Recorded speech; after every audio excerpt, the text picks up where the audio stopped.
From AI-generated inbox preview text to message clipping and the introduction of folders, there's been some big changes. But is it chaos or opportunity? Here to decode this disruption and tell us how Macy's are strategizing around this is Nick Morton, Senior Manager of CRM Strategy and Growth at Macy's. So let's give him a big warm welcome. Hey there, good morning. Close to good afternoon, I guess, at this point. Really excited to be here and talk through this super fun topic that I know everybody has a million questions about. I will say, I want to get something off the bat first. Excuse the shoes. So really good idea to wear new dress shoes for the first day when you're on your feet. All day yesterday. So I'm in sneakers for today, which is a much better thing for my feet. Quick show of hands, and I think I know the answer to this one already, but who has heard of iOS 18.2? Great, love to see that. Next question, and I think I also know the answer to this one. Who has a negative connotation or negative opinion on iOS 18.2? Okay, great, that makes this a very good conversation then, because if it was the other answer, I'm not sure what I was going to talk about. So yeah, we'll kind of get into it from here, and again, we'll do a little bit of introduction to what iOS 18.2 is at a glance, the challenges, what we are doing at Macy's for solutions and opportunities, and then of course the only thing consistent with change is change itself. So what's the future outlook look like? What are the next steps as we go from there? I promise this is going to be the only thing I read directly off the slide. This is directly from Apple support. This was released on December 11th, 2024, and this is what Apple had to say about iOS 18.2. Mail categorization sorts your messages to help you prioritize the most important messages. Digest view groups all the messages from one sender into a single bundle for easy browsing. Simple enough. As you all know, as well as I do, this is not all that it does, and this makes it look a lot simpler than it is. As a quick anecdote, there were multiple paragraphs on the new emojis that came out with 18.2, and we had 2 total bullets regarding email impact.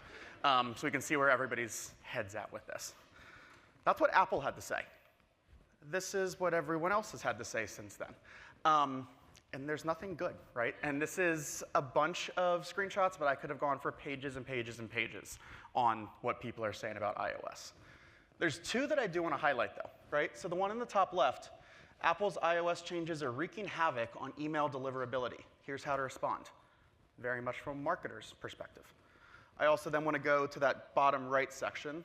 iPhone users slam the iOS 18.2 update as one vents Apple has made the Mail app nearly unusable. Outside of the colorful language that these articles are going with, there's 2 really important distinctions. One, it's the marketer's problem. But 2, what's the problem and the friction that's actually happening for the customer? I don't want to speak on Apple's behalf, but I will say the intention of the updates here was to be better for the customer, right? In reality, we're not quite seeing that. And as a marketer, we know that sometimes the thing that's best for the customer makes our lives a little bit harder, even if it should be the right thing. So with that, let's kind of dive into what iOS is, right? There's a bunch around this, so I'm just going to take us through quickly all the fun things that we're seeing. This is how people are seeing the content, right? We have email clipping, which is not a new thing, right? We've seen this with Gmail. We've seen this in nearly every email provider. This one's just really aggressive and a little bit extra with it. It results in this incremental click where you have to say see more in order to see the email, and then eventually have to click again in order to get to a landing page. Open rates, engagement rates definitely impacted here.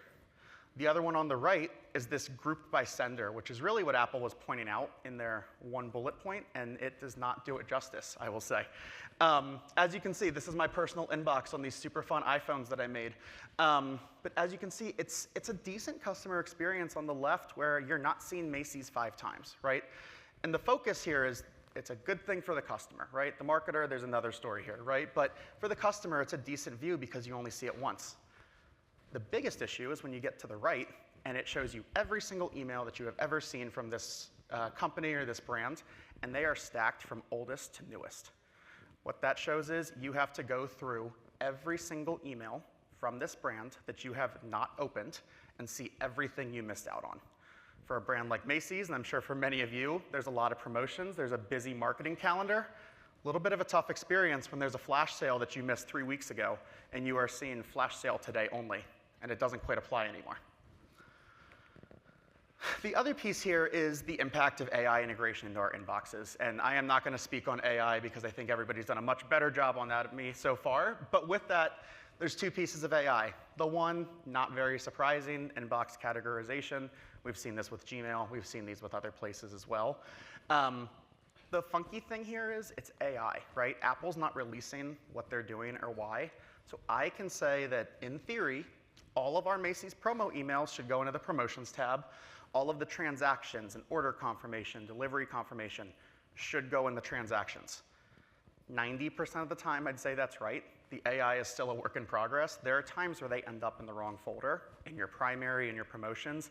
It's just a very difficult experience overall because as the consumer, you're not quite sure where to look, and as the marketer, you're not quite sure where you're going to end up.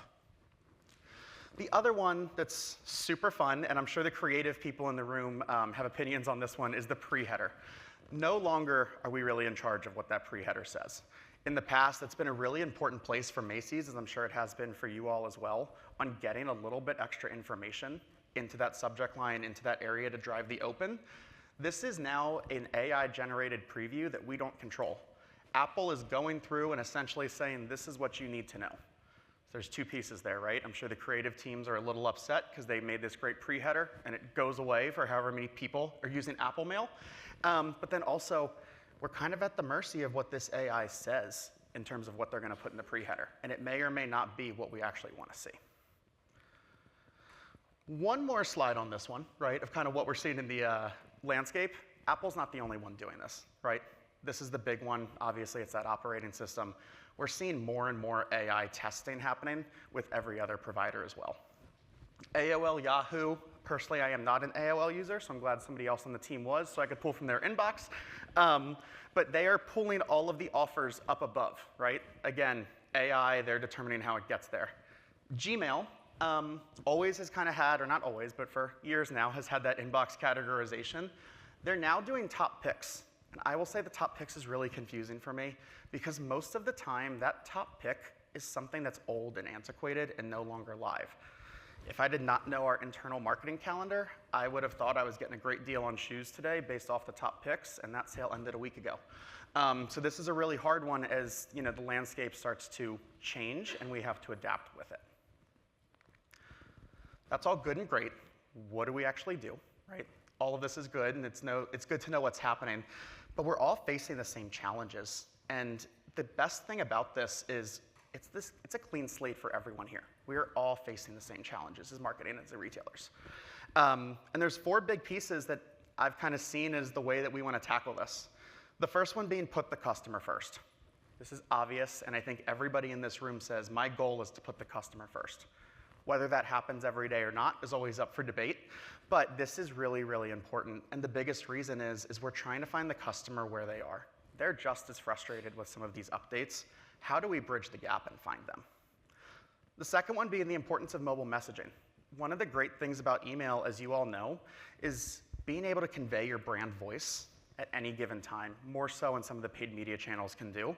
Mobile messaging is our best avenue to do that in this time of change. That doesn't mean go away from email. That is not what I'm saying by any means.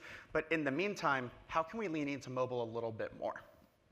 Creative optimizations, the fun stuff, right? How do we break every opportunity to get through and customers see us and actually care and want to engage and open? And then the last one, again, a little bit of an obvious one, but you want to set internal expectations and be ready for change. I can say that through our Q1, we saw some up and down performance across the board, as I'm sure everybody in this room has seen as well. You need to be ready to talk about that. There is not an easy fix. That's part of the reason I'm up here giving my whole spiel on this. If there was an easy fix, this would be a very boring presentation, right? So you need to set that internal expectation for your leadership on what they're going to expect to see over the next coming months, weeks, whatever this looks like.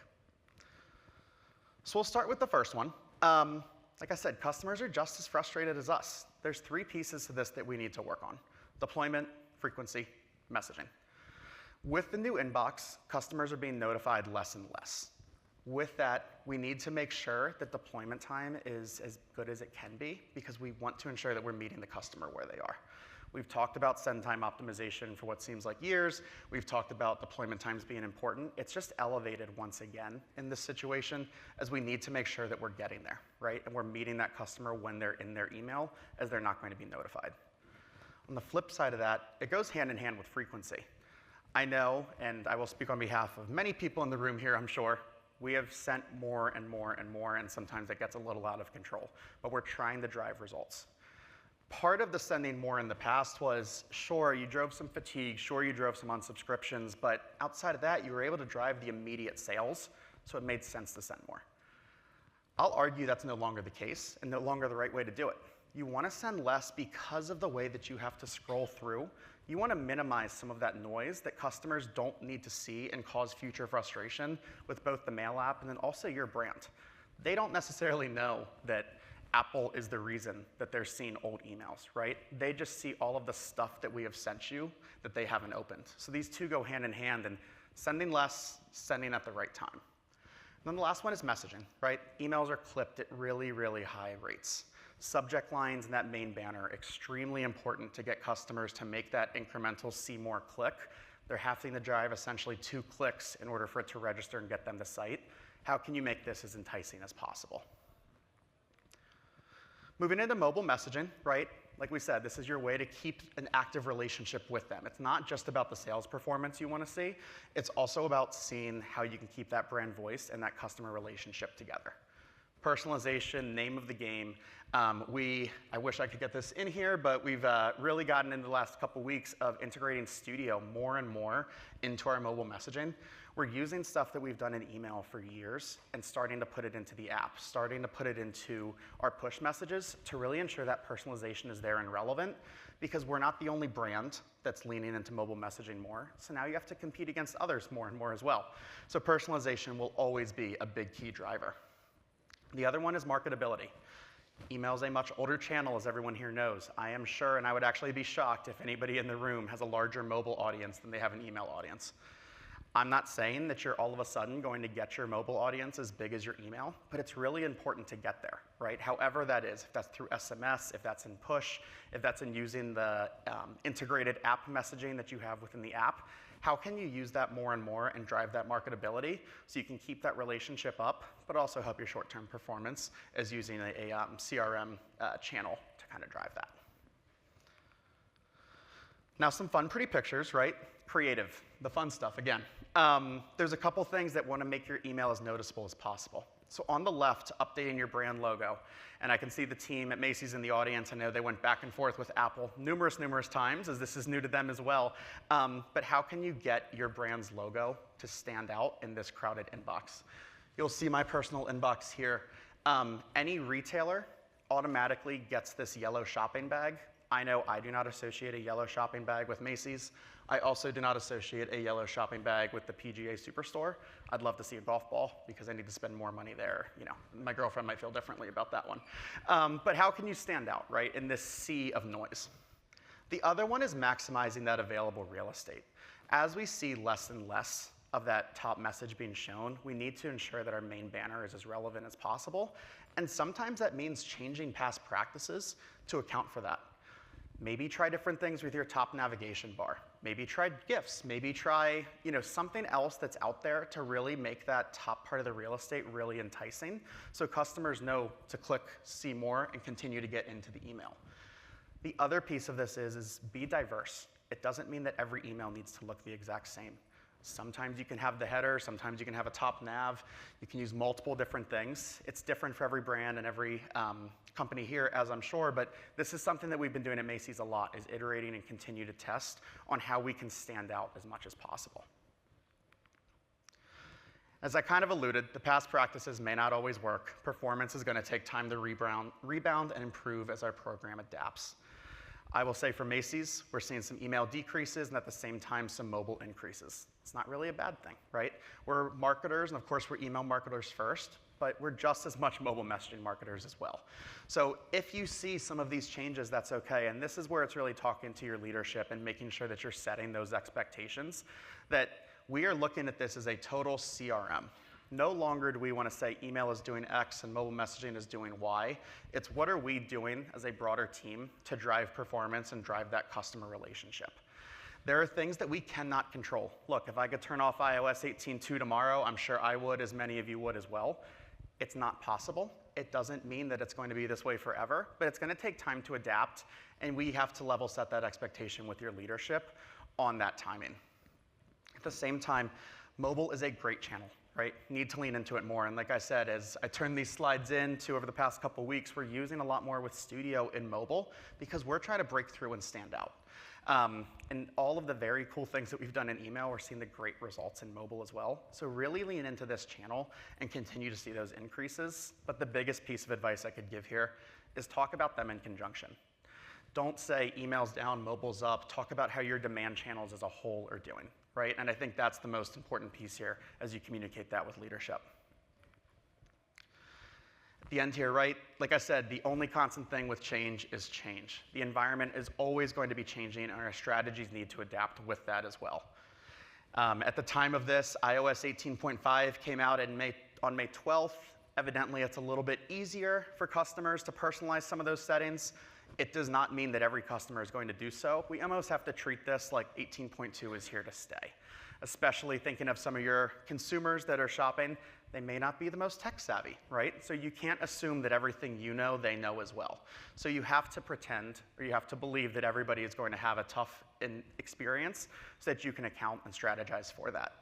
I'm very excited to see what happens with iOS 26. I don't quite know how we went from 18 to 26 in the span of 3 months, but that's not my call either. But again, I'm sure there's going to be more changes as we get to that. And also the changes we're seeing with Gmail, AOL, Yahoo, you name it. There's always changes, and we have to be ready to adapt with it. And with that, the work's far from over, right? We need to continue to innovate. We need to continue to break through. Personalization and the integration with AI is becoming a bigger part of the future of email, and you need to be at the forefront of this. Like I said at the beginning of this presentation, everyone in this room is in the exact same boat. We all have iOS impacts, probably as equal as the next guy sitting next to you, in the sense that we don't know what quite to do about it, right? There's some tips and tricks here, and we are far from solving everything at this point, but there's a lot that's going to change, and with that, how can you win and how can you beat the race in getting to a little bit more AI integration? Hint, DaVinci's a big one, right? So we've heard a lot of really cool things about DaVinci. We've heard great things about Studio. But how can we continue to get to that point where AI is actually fully integrated? And it's not even a conversation. It's just part of our BAU strategies that we get to. So really excited to see what all the other great presentations here are talking about with those two solutions as we kind of work to integrate AI more and more.